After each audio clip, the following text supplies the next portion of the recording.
বেঁচে আছে আমার দিলে এই কালি যায়। আমার হাতে তলোয়ার দেখো, বুঝতে পারছো না আমি কে? হ্যাঁ, এই মুসলমান বান্দার দেহে তুমি তোমার ভাই রতনকে খুঁজে পাবে না, মগর ভাইকে খুঁজে পাবে। সেই মুসলমান ভাই আজ রতনের মতোই তোমাকে আর তোমার বাহিনীকে দাদা বলে বাহিন বলে ডাকছে। তার সেই ডাকে সাড়া দিয়ে আমার দাদা হয়ে ভাইয়ের ঘরে এসো। কিন্তু এখনো কিন্তু কিসের সংশয়? কেন আমি খুনি বলে, আমি ডাকাত বলে, আমি লুটেরা বলে আমাকে তোমাদের ভাই বলে ভাবতে ঘৃণা হচ্ছে? ঘৃণা করে স্নেহীন ভিক্ষুকের ভিক্ষা পাত্র তোমরা অবজ্ঞায় ভরিয়ে দিলে। তোমার মনের পাত্র ভরিয়ে দেব ভাই।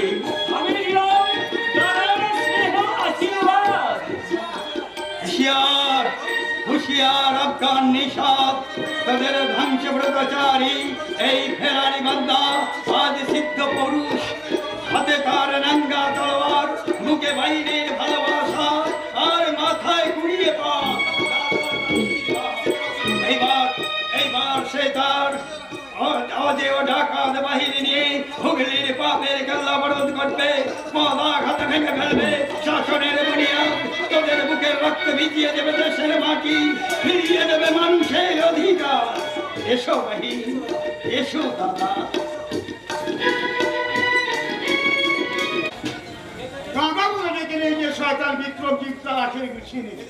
এদিকে আমার সিন্ধুক ফাঁকা করে টাকা করি গয়না গাটি বন্ধুকি দলিল পত্র সব লুট করে নিবে।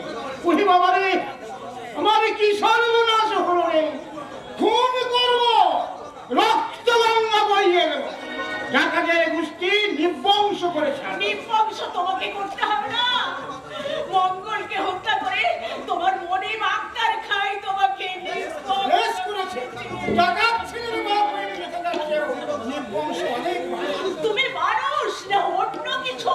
কোন শয়তান বাপ তার খেয়াল খুশি বেরোতে তোমাকে পৃথিবীতে এনেছিল? পুত্র রত্ন মরে গেছে শুনেও তুমি একটু ভাবলে না? শুধু টাকা টাকা করছো। কেন করবো না? হারাম টাকাগুলো আমার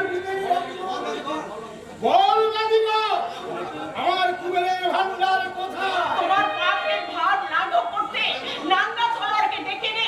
তোমার সমস্ত টাকা করি গয়নাগাটি বন্ধকি দলিল পত্র আমি তাকে দান করে দিয়েছি। খুন করব, রক্ত গঙ্গা বইব। একটুও চিৎকার করবি না। শয়তান বাপের উপর অভিমান করে ছেলেটা আমার মরে বেঁচেছে, আমাকে একটু নিশ্চিত মুখ সামনে কান, আর নির্মল বলেছে কাল আজাদ বলবে, ঘোষ মরবে আমার কলম শত্রু নাঙ্গা তলোয়ার। আর রাস্তার ঠিকানা যখন আমি পেয়েছি, ডাকাতের গোষ্ঠী নিবংশ করে তবেই আমি জলগ্রহণ। কোথায় যাচ্ছ? তুমি গেলায় আক্তার খান। কেন? তার পরম শত্রু ফেরারি বান্দার রাস্তার ঠিকানা দিতে তাকে জানিয়ে দেব। ফেরারি বান্দার রাস্তার ঠিকানা। খবরদার শয়তান! পথ ছেড়ে দে শয়তানি। ছাড়বো মৃত্যুর পর। ছাড়বি না? না। তোর বাপ ছাড়বি হারামে। ওরে থাক বাকি। দেখি তুই মরে গেছিস, তবে কাছে বসে একসঙ্গে ছেলের পাশে শুয়ে আপদ চুকিয়ে দেব। গোপালকে রক্ত দিচ্ছে, ঝরুন রক্ত। তাতে আমার এতটুকু দুঃখ নেই। এক্ষুনি আমাকে রাজবাড়ি যেতে হবে। পায়ে হেঁটে না পারি, বুকে হেঁটে রাজবাড়ি গিয়ে জমিদার বাবুকে বলবো মানুষের উপকারী বন্ধু বান্দার আজ বিপদ। উপকারের বিনিময়ে তাকে আপনি সাহায্য করুন, নিশ্চিত মৃত্যুর হাত থেকে রক্ষা করুন বান্দার জীবন, চির জাগ্রত করে রাখুন তার হাতের নাঙ্গা তলোয়ার।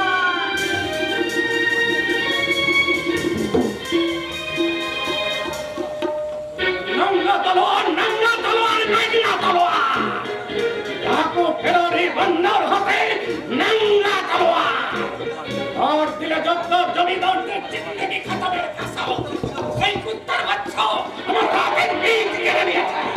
আর বাইরে তো আমি তাহলে কুত্তা দিয়ে খাও, আমার তার আগে মুছে দেবো ঘরের বেঈমানের নাম। এ আসছে, ওর হাতে আমার মেথি সারাবাত। মানবকে বাদে হাজির যারা এনি সর্বত বহুত আসমান বহুত খোঁজ, আমি নিজেও জানি না আমার এই হুঁশিয়ারি বুদ্ধির কি ইনাম দেব। যারা সর্বতে কি তাই মেশালেন? হ্যাঁ, শয়তান ফেরারি বান্দা আর নঙ্গা তলোয়ার দিয়ে আমার পেয়ারের বান্দা কুরবানকে কতল করে তার লাশকে লয় চালান দিয়েছে। বান্দা কাটা লাশটার গায়ের গোশত কাটা লেখা দিয়েছে জানোয়ার রক্তার শাহীকে দেওয়া পহেলি ইনাম। আর আমি বেতবিয়াত হয়ে তোমাকে সারাবাও জানতে বলেছিলাম, মগর সারাবাও আপনার না না না না, এই সারবাল থাকবে তোমার আমার হাতে। হাতে? হ্যাঁ, ধরো। এবার তুমি ইয়াদ করো, তুমি আমার জন্য এই মাত্র যে সারবাল নিয়ে এলে, মগর সারবাতের রং পানিও মাফিক নয়, আসমান মাফিক নেই। তাই আমার মনে সন্দেহ হলো, তাই আমি তোমাকে সারবাল ফিরিয়ে দিয়েছি। এ আমি ঠিক করে নি? কিন্তু পানি মাপে সর্বতের রং নীল হলো কি করে? আমিও তো তাই ভাবছি, আসমানের রঙে নীল না হয়ে লাল হতে পারে, মগর আমার খুব বদবাউত হতে পারে না, অথচ হয়েছে। কি বলছেন? আমার বিলকুল খুব বদবাউত হয়ে গেছে। এর জবাব কে দেবে? তোমার হাতের মিঠি সারবত। হ্যাঁ সারবত, আমি চেয়েছিলাম এই সারবত মাফে অশিরার দিলে বেহেশতি রং বদলে দিয়ে দোজখী রং ধরাতে, আর দিলে বিদ্বেষ ঘৃণা খুনের নেশা আবাদ করতে। মগর তুমি আমার বেহেশতি আবাদ বরবাদ করেছো। জেনে ফেলেছি। হ্যাঁ শয়তানি, হ্যাঁ, তাই তোমারই হাতে তুলে দিয়েছি তোমারই মাউতের দাওয়াত। বলো ভাইজান, কি খাবে? মিঠি শরবত। আসমান, আসমান, তুমি? শরবত বানিয়ে এনেছে, শরবত। শরবত দাও আসমান। জানিস বসে, ভাইজান, ও জানে না যে তুই আমার দাওয়াতের মেহমান। নে ভাইজান নে, শরবত নে। কোপ্তা কালিয়া নয়, মিঠি শরবত বহুত আচ্ছা। আর শরবতই খায় এই শরবত তুমি খেও না। কেন? জানি না, আমি কিচ্ছু জানি না, আমি আসো। বলতে পারবো না। তোমার একটা কথাও আমি বুঝতে পারছি না। আমি কিন্তু ওর একটা কথা শুনে অনেক কথার মানেই বুঝতে পারছি। অবশ্য সবটাই আমার ধারণা, তবে মিথ্যা নয়। এই সারবতের মধ্যে এমনই কিছু আছে যা খেলে ইনসানের মাউত হতে পারে। আসমান, তুমি পাথর পাপি নীরব হয়ে আছো কেন? ভাইজানের কথা জবাব দাও। আমি মুখপথের নিজের কাছে নিজে বলতে নি। ছি ছি ছি ছি, এত ছোট তোমার নজর, এমন তোজাল তোমার দিল। সর্বদের সাথে বিষ মিশিয়ে তুমি আমার ভাইজানকে দুনিয়া, তুমি আমার ভাইজানকে খুন করতে এসেছিলে, দুদিন পরে আমাকেও খুন করবে। তুমি জানি তুমি চরিত্র। না, তুমি কথা বলো না, কথা বলো না। আমি আর শুনতে পাচ্ছি না, সইতে পাচ্ছি না। শুনছো কেন শয়তানি? তোমার হাতে তো হয়েছে বিষ মেশানো শরবত। ওই শরবত খেয়ে তুমি নিশ্চিত কি বললে? আর আমিও শান্তি পাই। আমি বলি তুমি শান্তি পাবে? বেশ, বেশ তাই হবে। আমি এই শরবত খেয়ে তোমাকে শান্তি দিলাম। আসমান, মুক্তি যে এত আনন্দ, এত তৃপ্তি, আমি জানতাম না। আসমান, না গো না, শয়তানি আসমানে কথা ভেবে দুঃখ করো না। আসমান। আমার কথা ভুলে যে তুমি শাদি করো। আসমান। আরেকটা আরো বদ নসিব আসবে।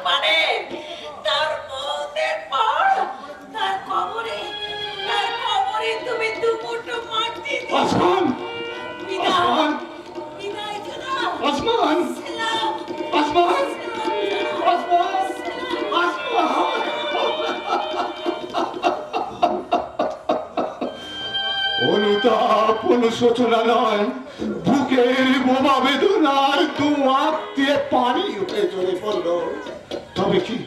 তবে কি কোথাও ভুল হয়ে গেছে?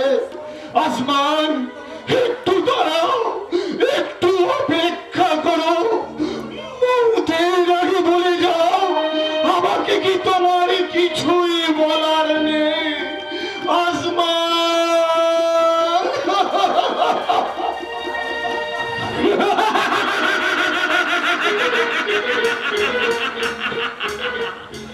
বলার থাকলেও সময় নেই।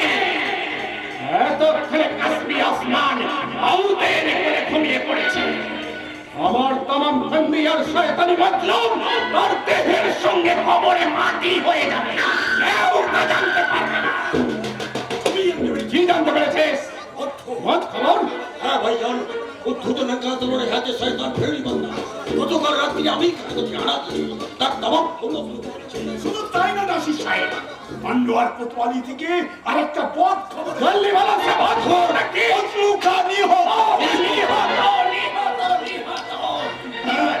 ঠাকুর ফেরারি বান্দা তার উদ্ধত নাঙ্গা তলোয়ার দিয়ে কতলু খাকে কত আর কোন বাদ খবর শোনাবার আগে সেই কুত্তা বাচ্চা রাস্তার হদিস আমার চাই। বলো কোথায় তার রাস্তা? তোমরা জানো না, আমি জানি না, কুত্তা চলে না জানে না সেই কুত্তার বাচ্চা রাস্তার হদিস। তাহলে কি আমি কি ফৌজদারি ইস্তফা দিয়ে দেশে ফিরে যেতে হবে? সলমান ঠাকুর,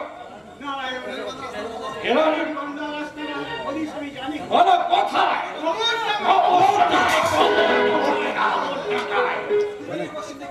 পশ্চিম দিকে খবর জানার জঙ্গলে ফেরারি গঙ্গা তার দল বল নিয়ে থাকে। আপনারা আমার পিছনে পিছনে আসুন, আমি পথ দেখিয়ে নিয়ে যাবো। ফেরারি বান্দা, কুত্তার বাচ্চা ফেরারি বান্দা, হোশিয়ার হো যা। বর্বন খা, বদলু খা, আমার উদ্দিনের খুন নিয়ে তুমি এখনো জিন্দা আছো।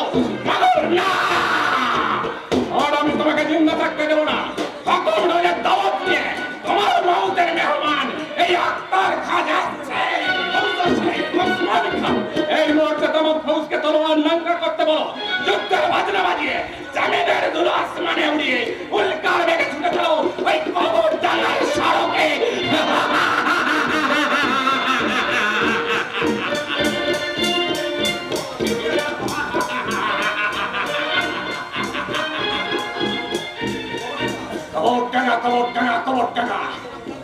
নাম ফেরারি বান্দা, তোমার জন্য আমার বহুত মিঠি রাত বরবাদ হয়ে গেছে। তাই তোমার নামের সঙ্গে তোমার হাতের ওই যুদ্ধ তো নাঙ্গা তলোয়ার আমি কবর দেব, কবর ডালার জঙ্গলে।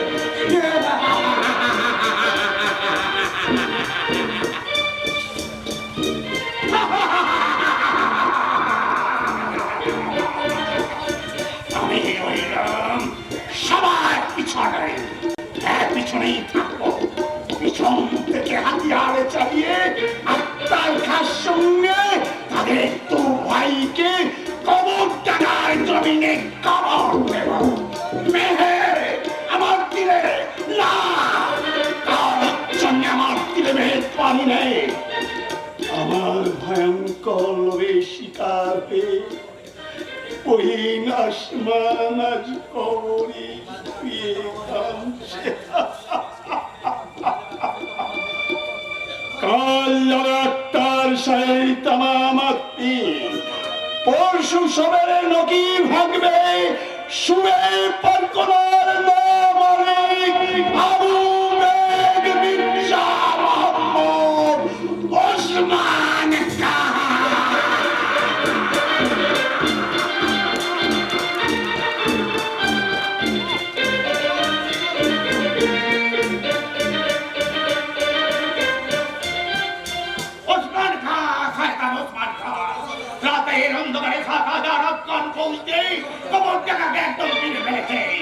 এখনো মনে হয় মৃত্যু পথ নেই। এই আর কোনো ভয় নেই, আর কোনো ভয় নেই।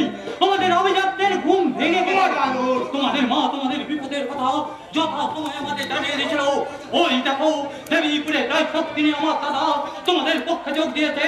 আমি এসেছি, চলো সকলে মিলে দেখি শয়তান হক্কার খায়ের নাম মুছে দিতে পারে কি না। পারবেন না তোমার বাহাদুর, পারবেন না। তুমি দেখুন, আপনি যার নাম পৃথিবী থেকে মুছে দিতে চান, আপনার পিতা সেই শয়তান হত্যার পক্ষেই যোগদান করেছেন। হ্যাঁ দেখেছি। এরপরেও আপনি জয়ের আশা করেন। করি। সময় বয়ে যাচ্ছে দাও, সময় বয়ে যাচ্ছে। শত্রুপক্ষ জোর কদমে গিয়ে আমাদের অনেক জমি দখল করে নিয়েছে। আর এক কদমে গিয়ে দিলে চলবে না, হয় মরবো না হয় মারবো। এই প্রতিজ্ঞা নিয়ে তুই নাসির খানকে কথা দিতে গিয়ে দাও। আমি এখানে পাথর মাফিক দাঁড়িয়ে রইলাম দেশদ্রোহী পিতাকে বাধা দিতে।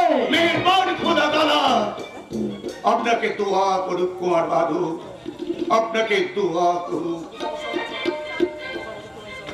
ওগো সর্বশক্তিমান ঈশ্বর, আমার বাহুতে বল দাও, মনে সাহস দাও। দেশদ্রোহী পিতার জন্য ভক্তির বন্যা ধারা শুকিয়ে দিয়ে আমার হৃদয়ে জেলে দাও ধ্বংসের আগুন। শুনবো দেশদ্রোহী পিতাকে হত্যা করার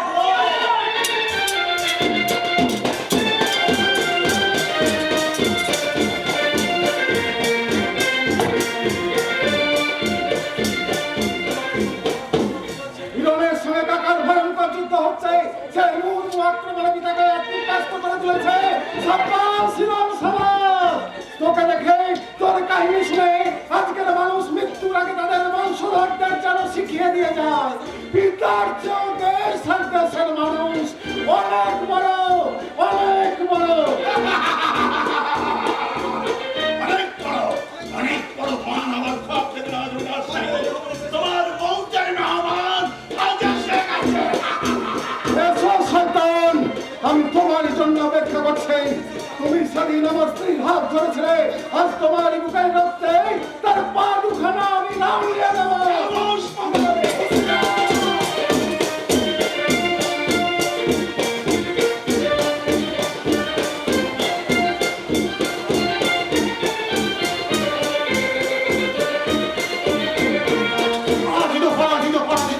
মানুষের কাছে পশু শক্তি পরাজিত, পুত্র হিরণের হাতে পিতা বিক্রম নিহত, বাঙালি বিক্রমের হাতে প্রচন্ড মার খেয়ে আফগান ফৌজ পিছু হচ্ছে। আর কিছুক্ষণের মধ্যেই সব শেষ। আসমান, মেরি জান, বেহেশতের পথে একটু অপেক্ষা করো, আমিও তোমার কাছে যাচ্ছি। আর কথা আমি নিজেই এলাম। তাই কেউ চাইতে সে কৈফিয়ত এই মাওনে এই মানি। হাতিয়ার তো তোমার হাতেই আছে ভাইজান। দেখবে, দেখবে আমার ইমান।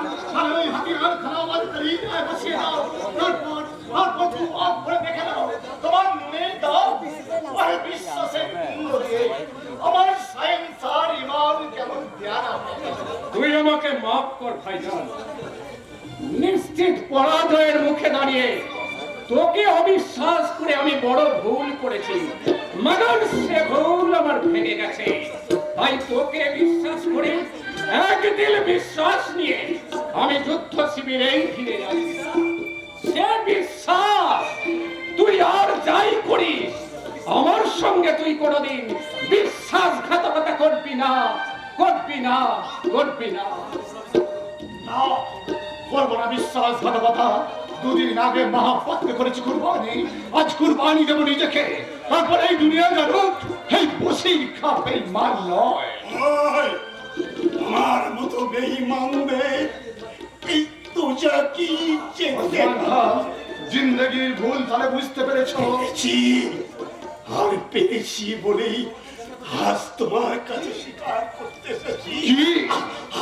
আসমানের কোন কসুর ছিল না, কসুর ছিল সম্পূর্ণ নির্দোষ। আরেকটার কথা, এই মুহূর্তে তুমি হিন্দুস্থান ছেড়ে পালিয়ে যাও। আমি শুনেছি যুদ্ধে যদি জয় হয় তাহলে সবার আগে পৌস্তার সাহেব তোমাকে খবর দেবে। বাহ, বাহের দুনিয়া বাহ। যাকে খুশি করতে আমি হাসতে হাসতে জান দেওয়ার কসম করলাম, সেই ভাই জানি আমার আসমানকে দুনিয়া থেকে সরিয়ে দিয়েছে। সুযোগ পেলে আমাকেও ছাড়বে না। তাহলে কার জন্য যুদ্ধ করব? ওসমান খান নিহত, শয়তান আত্মার খা পলাই। সবাই পালিয়ে গেল, আমি কিন্তু পালিয়ে যাইনি। আমি তোমার সঙ্গে যুদ্ধ করতে চাইনি। আমি তোমার সঙ্গে যুদ্ধ করার জন্য প্রস্তুত। বন্ধু, না! আমি তোমার দুশ্মন। আমি বিশ্বাস করি না। বিশ্বাসের প্রতিদান মৃত্যু।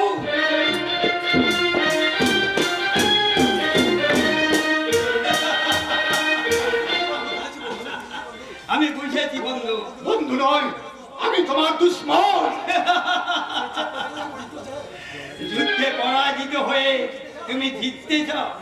না না, আমি তোমাকে জিততে দেব না। জিতবো আমি আমার মনের গাড়তে বনে প্রাণের বন্ধুকে বন্দি করে। আমি তোমার বন্দী, তাহলে এই বন্দির উচিত বিজয়ের জয়ধ্বনি করা। তাই আমি আসমান গম্ভীর কণ্ঠে ঘোষণা করছি, জয় নন্দা তলোয়ারের জয়, জয় নন্দা তলোয়ারের জয়।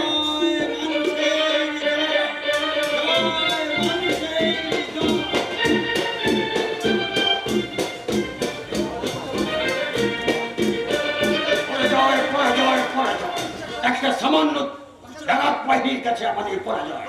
ওসমান খাঁ বন্দার উদ্ধত নাঙ্গা তলোয়ারের আঘাতে নিহত, প্রাণ ভয়ে ভাইজান শিবির ছেড়ে পালিয়ে গেছে। নিয়ামত খাঁ সামান্য কজন ফৌজ নিয়ে লড়াই চালিয়ে গেছে। এই সুযোগে আমিও পারি। ছেড়ে দে বাঙালি কুত্তা। হ্যাঁ,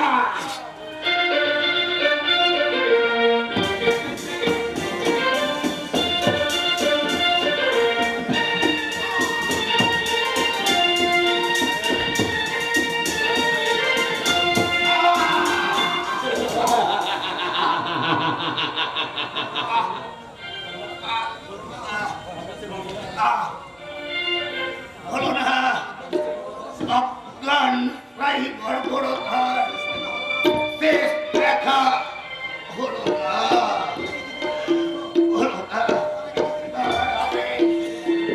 তার আগে আমার জিন্দেগি খতম হয়ে গেল।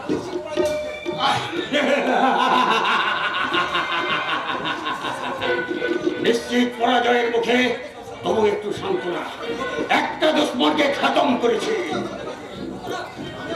আমরা খতম করে দিব 8 জন ডাকাত, আর বাকি কজনকে পিছন থেকে ছুরি মেরে তাদের জমের বাড়ি পাঠিয়ে দাও। তাই দাও ঠাকুর, আমি ততক্ষণ পালিয়ে যান বাঁচাই। পালিয়ে যাচ্ছি। জয় আমাদের হবে না। তাই দুশ্মনের শিবির থেকে এই বসরাই দেবীকে নিয়ে রাতের অন্ধকারে মুর্শিদাবাদে পালিয়ে যাচ্ছে। কাল সবেরে আফগানিস্তানের পথে পাড়ি দেব। কি হলো? নাসির সাহেবের অনেক বন্ধু দিয়ে শুনে পড়েছে। তাই তো আমি কি করি পিছন থেকে ছুরি মেরে অনেকগুলো ডাকাতকারী ভগবানে পাঠিয়েছি। এবার যদি আমি নাঙ্গা তলোয়ারের সামনে করি, তাহলে সে আমাকেও জমের বাড়ি পাঠিয়ে দেবে। ওরে বাবা রে, কোন দিকে যাই, কোন দিকে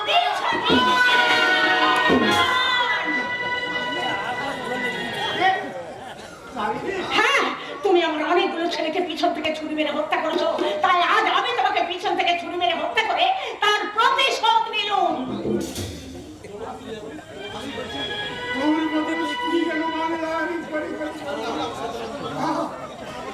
আমার মতো শয়তানগুলো আর যাই না। মানুষ দেশকে ভালোবেসে অনেক ত্যাগ তুই করেছিস। আর একটা কাজ কর, শয়তান নাসির খাঁ বৌরানীকে শিবির থেকে নিয়ে মুর্শিদাবাদে তুই তাকে রক্ষে কর।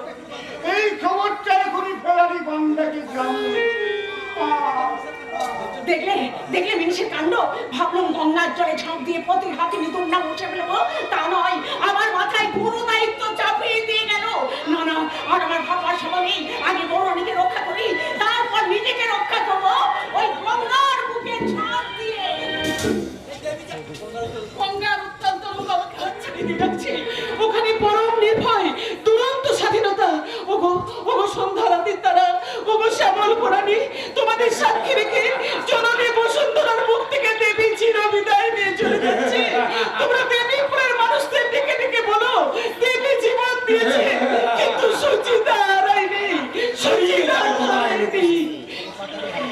সন্ধানী নজর তোমাকে ছায়ার মতো তল্লাশি করছে। এসো আমার সঙ্গে কোথায়? জাহান্নামে। আরে, তুমি না, আমাকে স্পর্শ করলে জ্বলে পুড়ে ছাই হয়ে যাবে। আমি পতঙ্গ নই, আমি পাথর। সতীত্ব রক্ষায় আমিও নারী নই, গাল নই। আমি ওস্তাদ বেদে।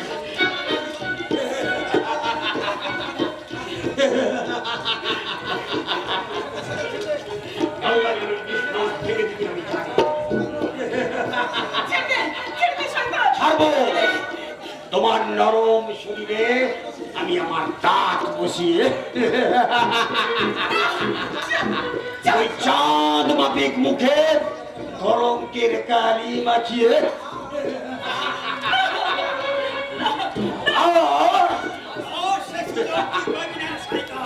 মাউ তোর পিছনে। পত্রিকা বাচ্চা ফেরি বাংলা। হ্যাঁ তুমি এখনো জিন্দা আছো, এখনো উদ্যত আছে তোমার হাতের ওই নাঙ্গা তলোয়ার। হ্যাঁ, আফগান কলঙ্ক নাসির খাকে খবর দেওয়ার জন্য এখনো আমার হাতে উদ্ধত আছে এই নাঙ্গা তলোয়ার। আমার হাতেও তলোয়ার আছে। মগর আর বেশিক্ষণ থাকবে না। যুদ্ধে পরাজিত হয়ে নিজ বর্বর জানোয়ারের মনে আমার স্নেহ মানবে আমার বাহিনীকে বেইজ্জত করতেছে। যে কসুর তুমি করেছ তার একমাত্র শাস্তি মৌত।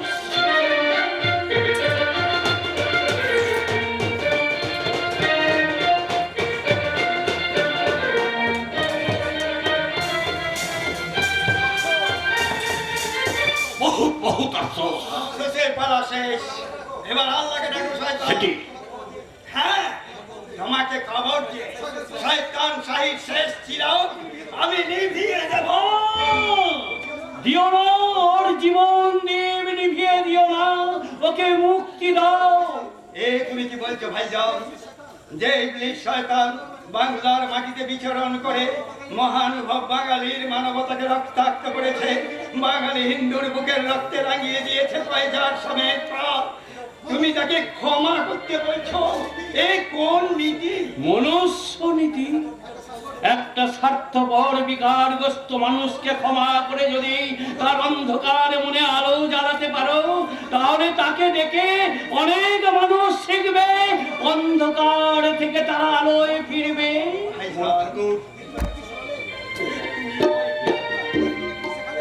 তুমি আমায় কি আমি যে তোমার জিন্দগি সব আলো কালো করে দিয়েছি। তুমি মানুষ এই পয়গম্বরের কাছে তোর উঁচু মাথা নিচু করে সালাম কর। তুমি কে? ইনসান। বুঝলাম, কিন্তু তোমার পরিচয়? ফৌজদার আক্তার মেজো ভাই বসির খা।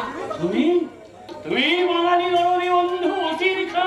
বন্ধু নয়, বন্ধু নয়, বন্ধু নয়, ও সত্যবাদী শয়তান। ধীরে ধীরে হবে ও রতনদাকে খুন করেছে। আদেশ দিন, আমি শয়তানকে খুন করে প্রতিশোধ নেই। কি করবে? হত্যা? বেশ, তাহলে তাই করো। তবে তার আগে আমাকে একটা শেষ কথা বলতে দাও। শেষ কথা? শেষ কথা।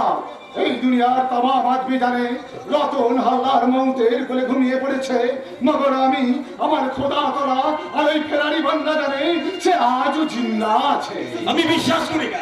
ঈদের দিন সবেরে আমরা নিজের নজর দিয়ে দেখেছি কুরবানি করা তার লাশ, আর সেই কল্লা কাটা লাশটার পরনে ছিল এই রতন হাল্লারের পোশাক। পোশাকটা রতন হালদারের হলো, লাশটা ছিল সেই রাতে বসন্ত রোগে মারা যাওয়া ভূদেব শর্মা। সেদিন তুমি তামাম দুনিয়াকে ধোঁকা দিয়েছিলে। হ্যাঁ, মৃত ভূদেব শর্মাকে কুরবানি দিয়ে তার গায়ে রতন হালদারের পোশাকটা ঢেকে দিয়ে তোদের ডেকে দেখিয়েছিলাম। তারপর তোরা যখন সাকি আসরা পরে আনন্দে মেতে উঠলি, তখন তাকে গুপ্ত পথ দিয়ে কেল্লা থেকে বার করে দিলাম। আমার মুখে হেফাজত, নয়নের মনি রতন জীবিত। হ্যাঁ, বলো শেষ কোথায়? ওই উদ্যত নাঙ্গা তলোয়ার হাতে ফেরারি বান্দাই আপনার ভাই রতন। আমার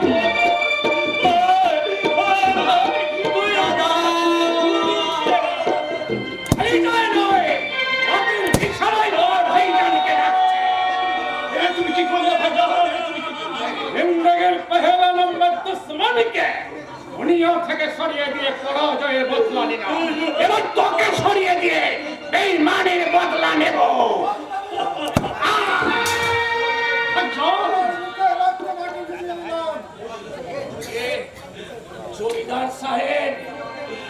তুমি আমাকে জিন্দেগি ভর নিয়ে অনেক খেলা করেছি, তাই আজ আমাকে কালিজার খুন দিয়ে গুনাহের দামে দিতে হলো। মৃত্যুর দেবতা পায়ে পায়ে গিয়ে আসছে। দাদা দাদা, আমাকে তোমার পায়ে ধুলো দাও দাদা। দেবী, আমার পাশে এসে বস। জমিদার বাবু, মৃত্যু পথযাত্রী এই রতনের একটা অনুরোধ রাখবেন। আমার ভাগ্যহীন দাদা আর ভাগ্যহীনা ভগ্নী কে রেখে আমি চলে যাচ্ছি। আমি আপনাকে অনুরোধ করছি, আপনি ওদের দেখবেন। কথা দিন।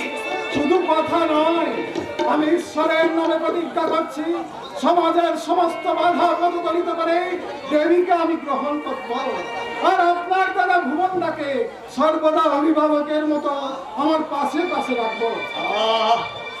পরম শান্তি। এবার আমি নিশ্চিন্ত মনে চলে যেতে পারবো। বন্ধু বসির খান, আমি শুরু করেছিলাম, কিন্তু শেষ করে যেতে পারলাম। তাই মানুষের হিতৈষী বন্ধু ভেবে আমাদের কল্যাণের গুরু দায়িত্ব আমি তোমার হাতেই দিয়ে গেলাম। অত্যাচার আর শোষণের প্রতিরোধে আমি তোমার কাছেই দিয়ে গেলাম তোমারই দেয়া এই